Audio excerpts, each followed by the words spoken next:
Dan selanjutnya Ketua Dewan Perwakilan Rakyat Daerah Provinsi Kalimantan Timur, kami silakan selama kurang lebih 15 menit untuk dapat menyampaikan pokok-pokok pikiran DPRD. Dengan hormat Bapak Dr. Andes Haji Makmur, HAPKMM, disilakan. Wabarakatuh. Salam sejahtera bagi kita sekalian.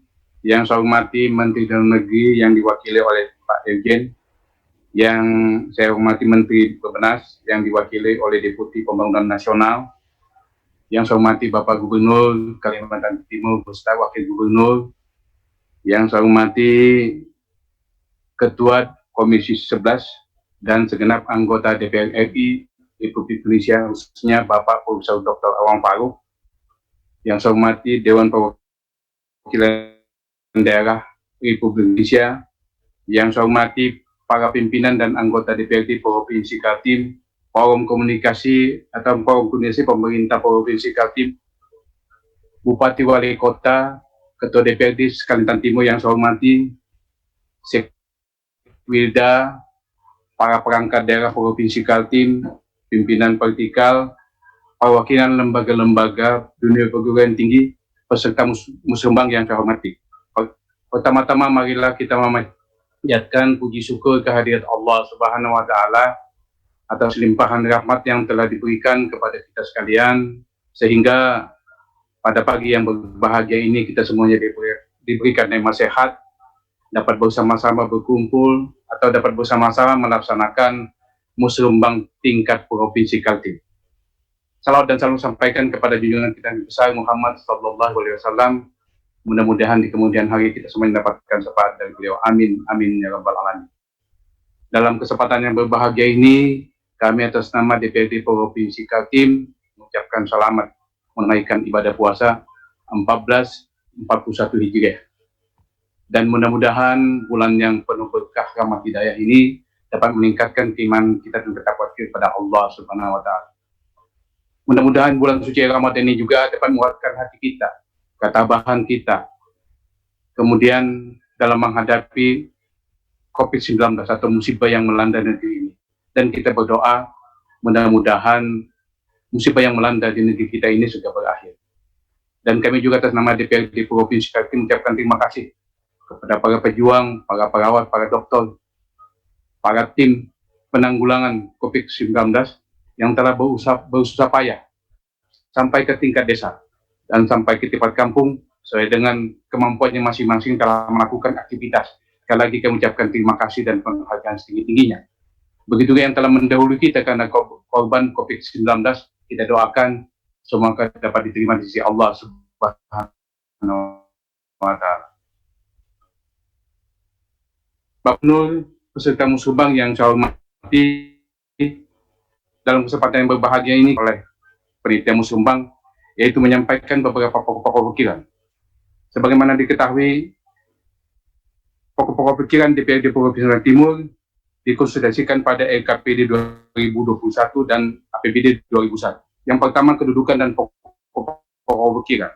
Menurut Undang-Undang 25 tahun 2004 tentang Sistem Perencanaan Nasional menyebutkan bahwa rencana pembangunan tahunan daerah yang selanjutnya disebut Rencana Kerja Pemerintah Daerah atau LKPD adalah dokumen perencanaan daerah untuk periode 1 tahun. LKPD Provinsi merupakan dokumen perencanaan yang sangat strategis karena merupakan embrio penyusunan APBD Provinsi. Dokumen LKPD menjadi dasar penyusunan KUA, di mana dalam penyusunan terjadi kompromi pendekatan teknokratis, demokratis, partisipasi, dan politis. LKPD dihasilkan melalui proses teknokratis dan partisipasi yang dipertemukan dengan pendekatan politis melalui pembahasan dengan DPRD, di mana DPRD mempertimbangkan hasil penjaringan aspirasi konstituen yang resis di DPRD. Penyusunan dokumen LKPD 2020 merupakan penjabaran tahun-tahun pertama dari dokumen RPJMD Kalimantan Timur periode 2018-2023. Undang-Undang Nomor 23 Tahun 2004 Pasal 5 dan Ayat 2 menyebutkan bahwa RPJM daerah merupakan penjabaran dari visi misi dan program kepala daerah yang penyusunannya berpedoman pada RPJP daerah dan memperhatikan RPJM nasional, memuat arahan kebijakan keuangan daerah dan strategi pembangunan daerah.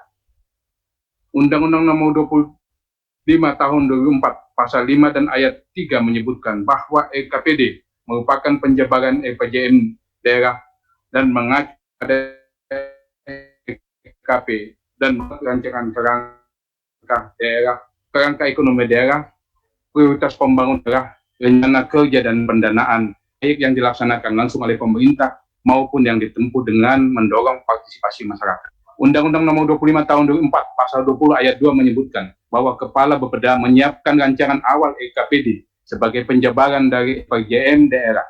Undang-Undang Nomor 25 Tahun 2004 Pasal 25 Ayat 2 menyebutkan bahwa EKPD menjadi pedoman penyusunan RAPBD.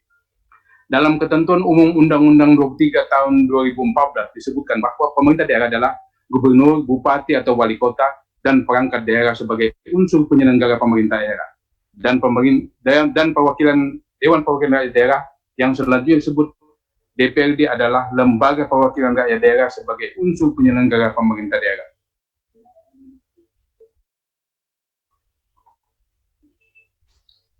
Mungkin kami langsung saja supaya lebih singkat. Saya tidak akan membacakan visi misi dan sebagainya. Saya akan mencoba pada pokok-pokok pikiran DPRD. Yang pertama, menuntaskan program yang direncanakan sebelum dan fokus terhadap EKPD tahun 2021 sesuai dengan temanya, menumbuhkan industri hilir yang mendukung ekonomi kerakyatan dan ekonomi kawasan. Sebelum dengan tema tersebut di atas, maka hasil riset DPRD dituangkan dalam pokok-pokok pikiran sebagai berikut. Pertama, DPRD meminta pemerintah provinsi memperhatikan dan mengutamakan anggaran dalam EKPD 2021 untuk program kegiatan pertanian yang dapat meningkatkan kontribusi sektor pertanian yang luas terhadap PDRB Provinsi Kaltim tahun 2018 tahun 2023 lebih daripada 10%. Yang kedua, DPRD mendorong belanja dan rangka meningkatkan peran ekonomi sektor agroindustri melalui peningkatan dan pembangunan sektor pertanian yang luas dalam berbagai program dan kegiatan yang komprehensif, simultan, dan sinergis di antaranya antara lain. A. Pemerintah perlu mengalokasikan belanja program Minapolitan, pembangunan kawasan Minapolitan yang menyeluruh dan terpadu atau melalui dari pembibitan, pemeliharaan, pengolahan, pemasaran, dan teknologi, pengembangan sumber daya manusia, bidang perikanan dan industri dan perikanan. B. Pemerintah perlu mengalokasikan belanja program dan peningkatan anggaran untuk program terpadu dalam upaya meningkatkan produktivitas pembibitan hewan, ternak, penambahan sentra-sentra pembibitan unggas, itik, ikan, sapi, dan hewan ternak lainnya yang perlu dijajaki dan pengembangan ternakan dengan model yang ini. C. Belanja program dalam rangka melindungi lahan-lahan pertanian yang produktif dengan cara menyusun program yang strategis antara lain. Pemerintah provinsi dengan pemerintah kabupaten serta merancang perda yang memberikan insentif bagi pemilik lahan pertanian yang mempertahankan fungsinya. Dan pembangunan lahan pertanian dengan cara membebaskan lahan yang tidak produktif menjadi lahan pertanian baru. Dalam rangka transformasi ekonomi dalam jangka panjang, maka pemerintah provinsi wajib menyusun program dan kegiatan di bidang ini. D. Program pembangunan infrastruktur dan teknologi pertanian meliputi yang pertama, jalan usaha tani di beberapa kabupaten kota harus menjadi perhatian kita. Yang kedua, irigasi pertanian di pekerjaan umum. Yang ketiga, bantuan sarana produksi di pertanian. Keempat, peningkatan jumlah kualitas penyuluh pertanian di berbagai badan ketahanan. Yang kelima, jaringan jalan yang menghubungkan pusat-pusat produksi dengan pusat industri, pelabuhan laut, sungai, udara, terminal, dan pasar-pasar. Pembangunan infrastruktur teknologi pertanian tersebut di atas harus mendapat anggaran yang lebih besar guna mendukung swasembada beras, jagung, kedelai, serta hortikultura, sawit, karet, kakao, kopi, dan lain-lain. E. Belanja program peningkatan kinerja BUMD dalam rangka mendukung program pengembangan agroindustri dan peningkatan PKD. Yang pertama, penambahan modal seluruh pusda berdasarkan proposal program kerja yang layak. Tentunya ini semuanya kita cermati, kita evaluasi. Banyak juga perusahaan yang kami miliki kadang-kadang hanya cukup memelihara ongkos kantor semata, jadi tidak mampu untuk meningkatkan kinerjanya dan tidak mampu untuk memberikan kontribusi kepada pendapatan daerah. Yang kedua, menyusun peraturan daerah tentang pusda yang perlu direvisi atau dasar kebutuhan pengembangan pusda. Yang ketiga, pemberdayaan dan revitalisasi peran dan pengelolaan sumber daya alam provinsi, aset satir provinsi, pembangunan pabrik pengolahan hasil pertanian, dan seterusnya. 4. Program peningkatan tata kelola yang baik dan benar, yaitu pelaporan hasil audit perusahaan daerah oleh akuntansi independen ke DPRD oleh Biro Ekonomi dan Perusda. Yang kedua, penyusunan dokumen cetak Biro Perusahaan jangka panjang oleh Biro Ekonomi, peraturan gubernur mengenai indikator kinerja Perusda dan kriteria penilaian kinerja Perusda. Kemudian selanjutnya yang keempat, masa jabatan badan pengawas, direksi, dan sistem rekrutmen dan fit and proper test. Ini juga perlu mendapat perhatian. Harapan kita nanti mengelola ini betul-betul orang yang profesional, yang bertanggung jawab. Baik, belanja program yang signifikan untuk mendukung program pembangunan pariwisata. Yang pertama, A, promosi pariwisata atau dinas pariwisata. B, pembangunan di lokasi dan menuju objek pariwisata. C, pembinaan sumber daya manusia di bidang pariwisata.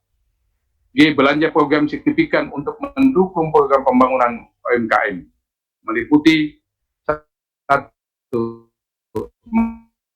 merealisasikan amanah Perda tentang UMKM dengan segera melaksanakan pembentukan dengan BPR atau khususnya UMKM. 5. Pemerintah perlu membangun sinergitas program dan alokasi anggaran untuk peningkatan kualitas layanan, akses kebutuhan infrastruktur dasar setiap kabupaten kota di Kalimantan Timur, meliputi 1. Infrastruktur jalan dan jembatan yang menghubungkan pusat-pusat kegiatan strategis dan bernilai ekonomi tinggi. Nah, ini menjadi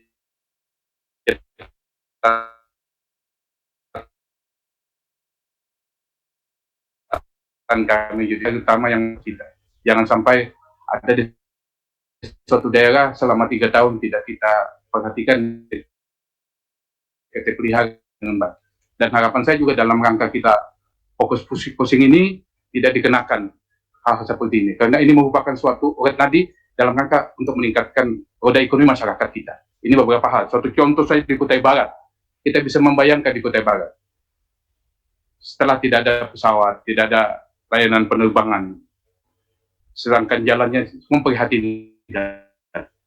Justru saya minta juga kepada Bappenas dan kepada Mendagri, ini khusus Kaltim menjadi perhatian, karena infrastruktur jalan ini menjadi suatu perhatian. Tidak semuanya kecamatan dan tidak semuanya ibu kota kabupaten bisa terhubungan dengan baik dengan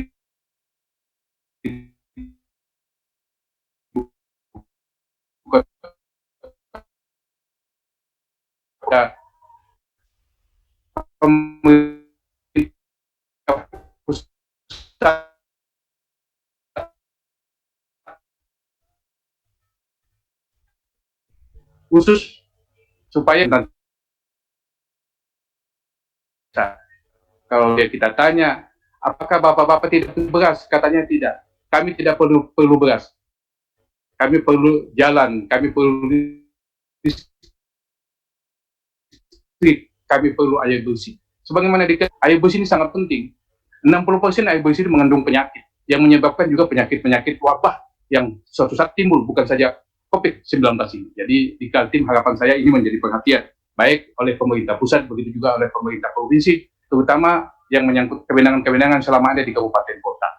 Begitu juga beberapa proyek-proyek yang lain yang selama ini diberikan bantuan keuangan yang selama ini saya nilai juga perlu kita tuntaskan. Jangan menjadi suatu persoalan berakibat bangunan yang menjadi sia-sia. Pembangunan gedung, ada beberapa hal di kabupaten kota juga tidak tuntas karena memang ini bantuan keuangan pemerintah provinsi. Begitu juga hal yang lain yang menyangkut masalah-masalah yang ditangani oleh pemerintah provinsi dan pemerintah pusat harus menjadi perhatian lanjutkan di tengah-tengah kita menghadapi COVID-19 ini. Begitu juga menyangkut masalah bendungan. Bendungan sejak tahun 90, ada bendungan tahun 90 sampai saat ini tidak bisa dinikmati untuk meningkatkan produksi pertanian. Baik bendungan yang dibangun oleh pemerintah pusat maupun bendungan yang dibangun pemerintah provinsi perlu kita evaluasi kembali. Jangan menjadi benteng dan menjadi bahan pajangan semuanya, dan setiap tahun ada dana pemeliharaan. Tapi dampak pada peningkatan produksi pertanian kita tidak betul-betul belum memberikan manfaat dan belum mampu meningkatkan produksi pertanian kita.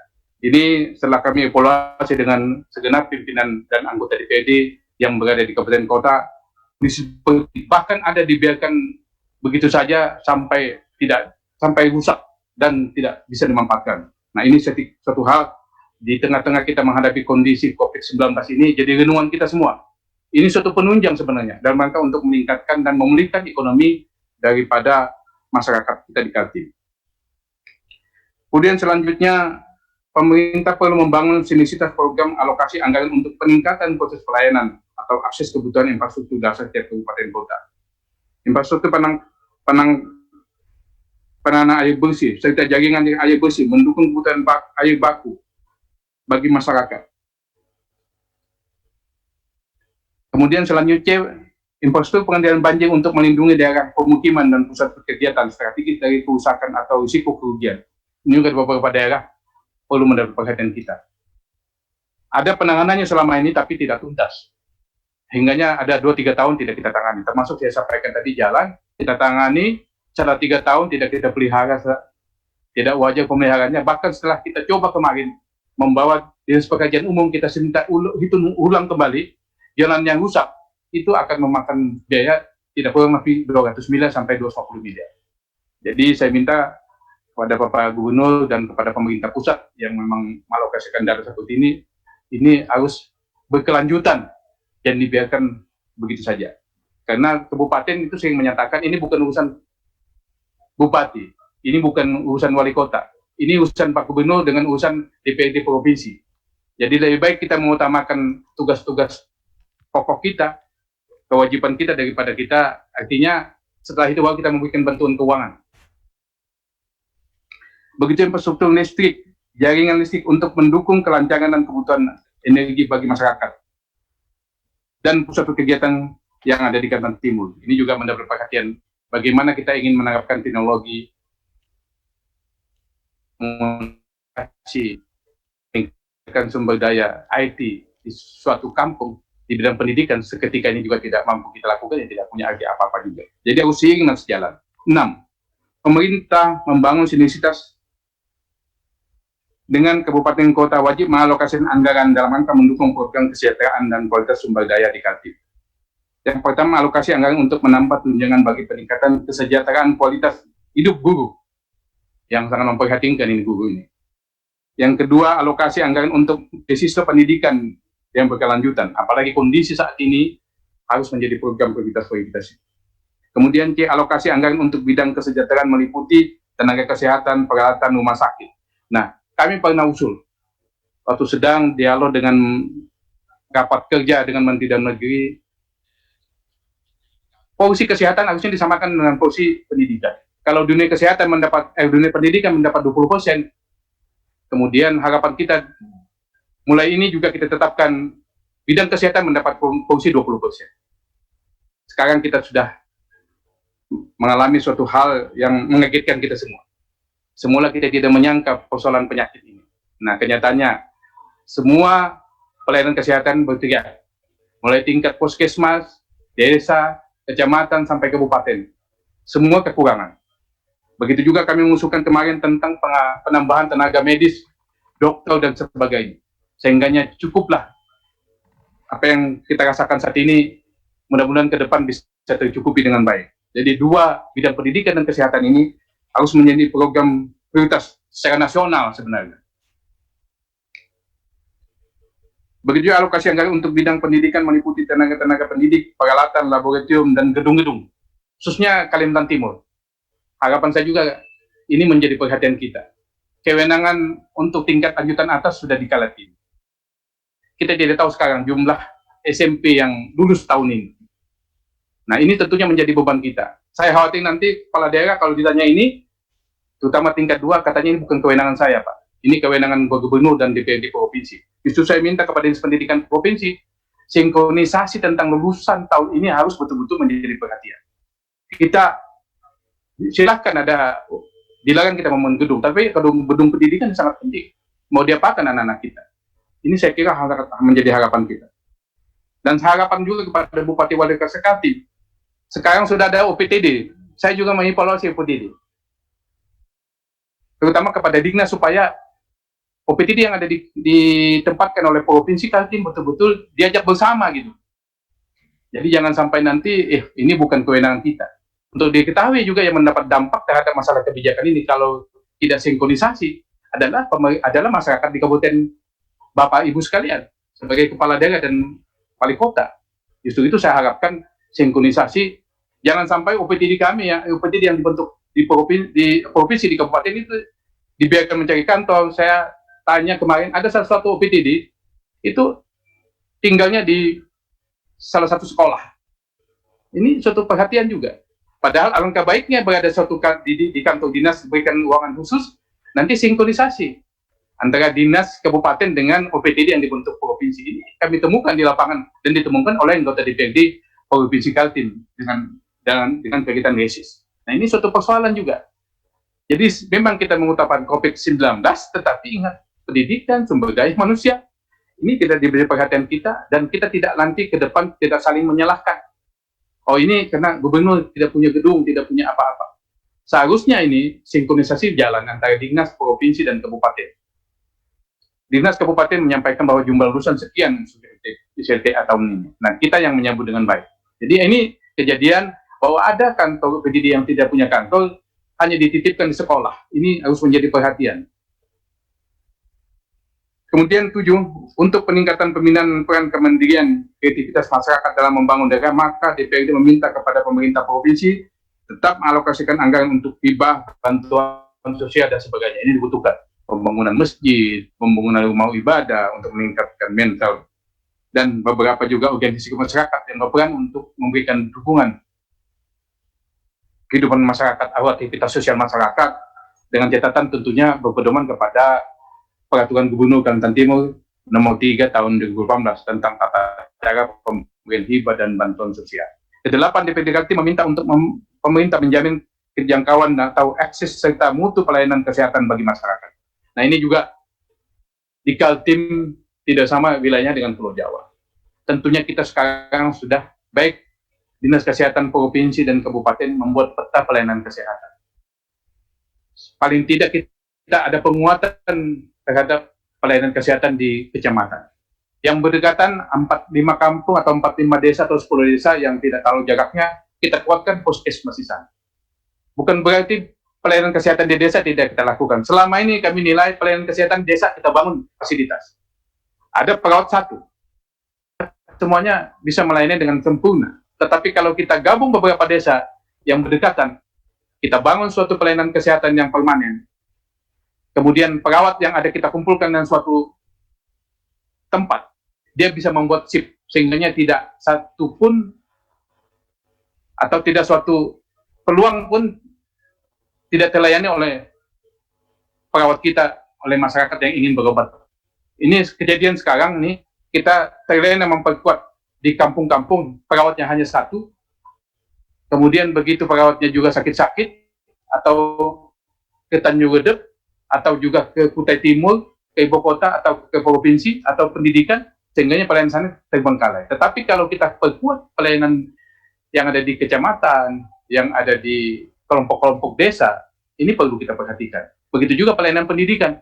Tidak semuanya SMP, SMU bisa kita bangun suatu kecamatan, karena tidak sesuai dengan jumlah muridnya. Tetapi kalau kita buat peta pelayanan pendidikan yang berdekatan, kita buatkan asrama dan sebagainya, saya kira akan mampu apa yang kita inginkan agar semua masyarakat dapat menikmati pelayanan pendidikan, sehingga angka partisipasi kasar maupun murni dapat kita capai sebenarnya menjadi harapan kita. Kemudian 9, yang berkaitan dengan penanganan pandemi COVID-19, ada 3 hal yang perlu diperhatikan. Yang pertama, penanganan kesehatan harus dimaksimalkan terkait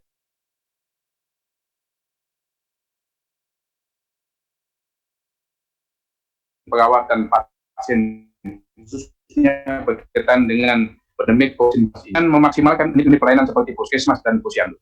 Begitu juga PKK, hidupkan dasar wisma. Ini sangat penting, PKK ini. Peran PKK juga perlu kita galakkan. Jadi kepada bupati-wali kota, ibu-ibunya juga menerapkan tentang dasar wisma itu, kita akan mudah mendeteksi, termasuk menyangkut masalah-masalah kemiskinan dan sebagainya terdampak, bahkan dirumahkan, PHK. Diperlukan program pemerintah yang dapat mengakomodir masalah ini. Kegiatan yang bersifat produktif dan selama ini berjalan agar tetap dipertahankan. seperti bantuan sektor pertanian. Jika produktivitas kan terjaga, maka masyarakat juga akan membantu tersedianya pangan dan berpengaruh pada penghasilan. Berkaca dari tahun 2019, pertumbuhan ekonomi kita naik 4,7%. Pertumbuhan ini juga terbantu oleh bidang konstruksi pembangunan. Hal seperti ini dapat diciptakan lapangan kerja baru yang pasif. C. Penyediaan jaringan pengamanan sosial dari pelaksanaan yang baru yang harus tepat sasaran, dilakukan dengan cepat dan cara yang memudahkan masyarakat. Jadi pendataan kita harus terbuka. Kalian sudah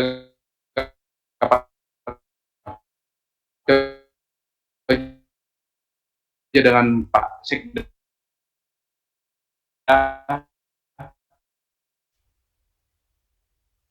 dengan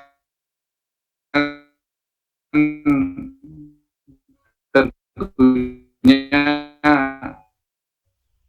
pendataan ke pintu ini. Bulan 10 pembiayaan APBD pandemik si belanja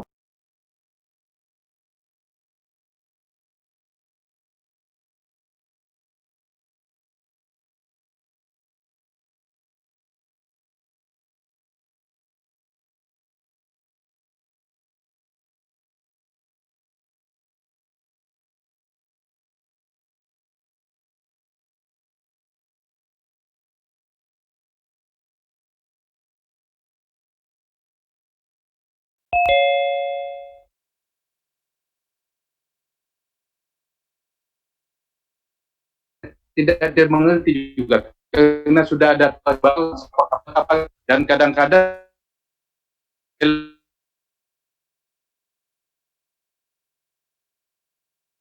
bagian dengan harga pasaran yang di luar. Persoalan sekarang, nah ini kita kan dengan BPK. Kita ini mau memanfaatkan barang seperti ini supaya menjadi bukan negara atau tidak. Nah, selama ini tidak ada jalan keluarnya. Mungkin nanti di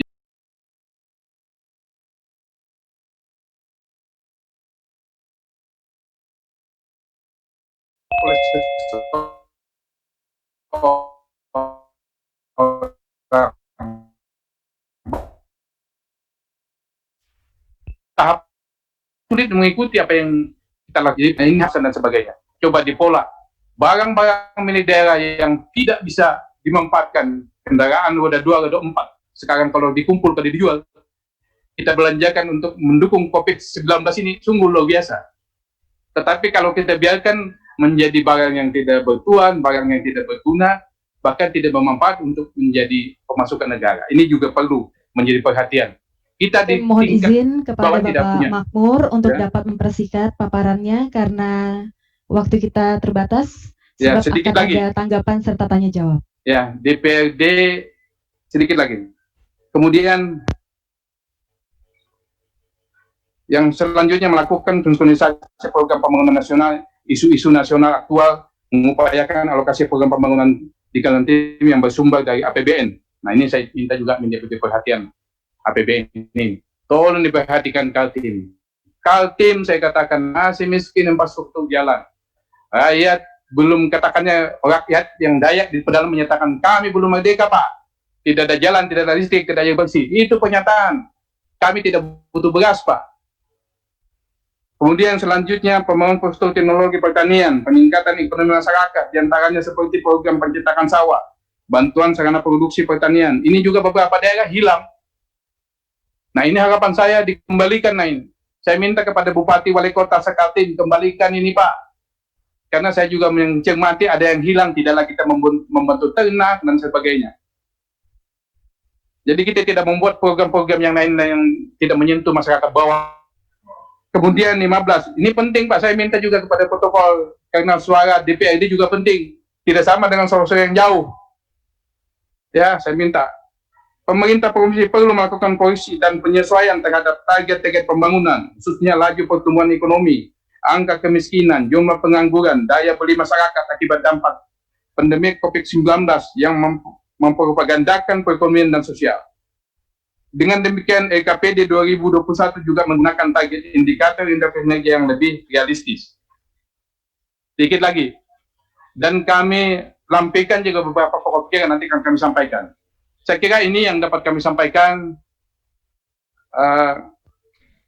pada Bapak Gubernur Kalimantan Timur. Kami mohon maaf, mungkin ada hal yang kurang berkenan, kata-kata kami atau penyampaian kami. Sekali lagi kami mohon maaf. Sekali lagi, mari semangat kebersamaan kita ciptakan dengan sebaik-baiknya.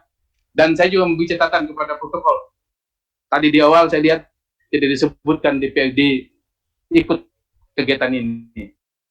Jadi untuk diketahui, dia berbeda dengan forum koordinasi pemerintah provinsi. Kita proaktif mengawal Pak Gubernur. Gubernur itu adalah partner kerja kita yang selalu kita dukung penuh dalam kegiatan ini. Ini saya juga ingatkan kepada protokol, selalu saja DPRD itu tidak disebut-sebut gitu. Padahal DPRD itu partner kerja berdampingan dengan Pak Gubernur, selalu bersama-sama. Ini saya kira demikian. Sekali lagi saya mohon maaf Bapak Gubernur, segenap perangkat daerah, Pasekda, saya mohon maaf kalau yang kurang berkenan di hati Bapak sekalian melalui bulan suci Ramadan. Sekali lagi kita mohon maaf. Mari kita tingkatkan kebersamaan kita, tali silaturahmi kita, tali persaudaraan kita, ketahanan kita dalam rangka kita menghadapi musibah yang ada di negeri kita ini. Sekian dan terima kasih. Wabillahi taufiq wal hidayah. Assalamualaikum warahmatullahi wabarakatuh. Selamat siang dan salam sejahtera bagi kita sekalian. Baik, terima kasih kepada Bapak Haji Makmur, Ketua DPRD Provinsi Kalimantan Timur. Dan